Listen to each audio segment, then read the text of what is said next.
नाशिकच्या महात्मा नगर परिसरात बिबट्याला पकडून 2 दिवस होत नाहीत, तोच आज नाशिकच्या भोसला मिलिटरी स्कूलच्या परिसरामध्ये बिबट्या दिसून आल्यानं या ठिकाणी घबराटीचं वातावरण पसरलेलं आहे। आपण बघतोय सध्या आपण नाशिकच्या भोसला मिलिटरी स्कूलच्या परिसरात आहोत।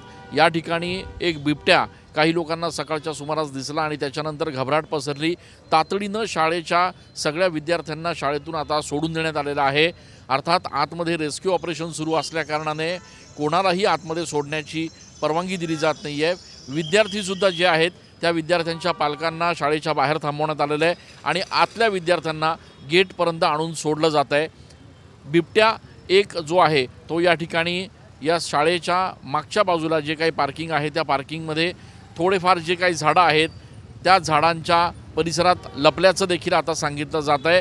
अर्थात या संदर्भामधलं जे रेस्क्यू ऑपरेशन आहे, सर्च ऑपरेशन आहे ते या ठिकाणी सुरू आहे। अद्यापही वन विभाग किंवा पोलीस अधिकाऱ्यांना कुठलाही सुगावा या ठिकाणी या बिबट्याचा मिळालेला नाही आहे। मात्र या बिबट्याचं सर्च ऑपरेशन जे आहे ते सध्या या आतमध्ये परिसरामध्ये सुरू असल्याचं सांगितलं जात आहे। कॅमेरा पर्सन आकाश शेवलेसह मी चंदन पूजा अधिकारी TV9 मराठी।